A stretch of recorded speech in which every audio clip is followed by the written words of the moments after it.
Supreme court में न्याय की देवी की नई मूर्ति आई, ना आंखों पर पट्टी ना हाथ में तलवार। सुप्रीम कोर्ट में आई न्याय की देवी की नई मूर्ति चर्चा में है क्योंकि इसके आंखों पर पट्टी नहीं है और ना ही हाथ में तलवार है। मूर्ति के एक हाथ में तलवार की जगह संविधान की किताब रखी गई है।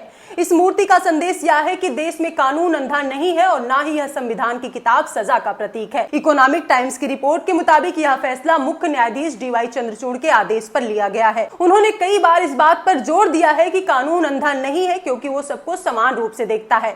फिलहाल कानून की देवी की यह मूर्ति सुप्रीम कोर्ट के जजों की लाइब्रेरी में स्थापित की गई है। अब आइए जानते हैं कि न्याय की देवी की मूर्ति की खास बातें क्या है। पूरी मूर्ति सफेद रंग की है, सिर पर एक मुकुट है। न्याय की देवी ने साड़ी पहनी हुई है। मूर्ति के डिजाइन में कानों में बाली, गले में ज्वेलरी और माथे पर बिंदी है। एक हाथ में तराजू है, एक हाथ में संविधान है और आंखों पर पट्टी नहीं है। सोशल मीडिया पर भी नई मूर्ति की कई लोगों ने तारीफ की है। नबीला जमाल नाम की एक यूजर ने लिखा, पट्टी हटा दी गई है। सुप्रीम कोर्ट में नई न्याय की देवी अब खुली आंखों के साथ खड़ी हैं और तलवार के बजाय संविधान पकड़े हुए हैं। भारतीय कानून अब औपनिवेशिक प्रतिनिधित्व को समाप्त कर रहा है। यह नई प्रतिमा संकेत देती है कि कानून अंधा नहीं है, ना ही यह सजा का प्रतिनिधित्व करता है। CJI DY चंद्रचूड़ के सुधारों ने भारत में न्याय का चेहरा कई स्तरों पर बदल दिया है। वहीं हरीश नाम के एक यूजर ने लिखा, कानून अब अंधा नहीं है, यह बहुत अच्छी चीज हुई। आपने पहले भी कानून की देवी की मूर्ति देखी ही होगी, लेकिन फिर भी आपको याद दिला देते हैं कि पहले न्याय की देवी की मूर्ति पर दोनों आंखों में पट्टी बंधी होती थी। साथ ही एक हाथ में तराजू और दूसरे हाथ में सजा देने के प्रतीक के रूप में तलवार होती थी। बताया जाता है कि यह कॉन्सेप्ट 17वीं शताब्दी में पहली बार भारत आया था। इसे अंग्रेज अफसर लेकर आए थे जो एक कोर्ट के अधिकारी थे। इतिहास में जाएं तो न्याय की देवी के तार यूनान से जुड़े मिलते हैं।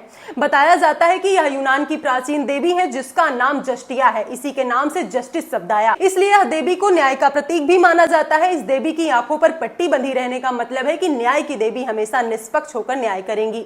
वह किसी को बिना देखे न्याय कर सकती हैं, क्योंकि देखने के बाद न्याय की देवी हमेशा निष्पक्ष होकर न्याय नहीं करेंगी।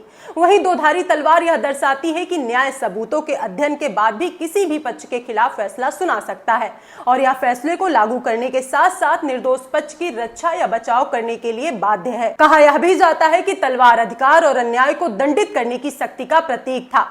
न्याय की देवी में बदलाव को लेकर आपकी क्या राय है, हमें कमेंट करके जरूर बताइएगा।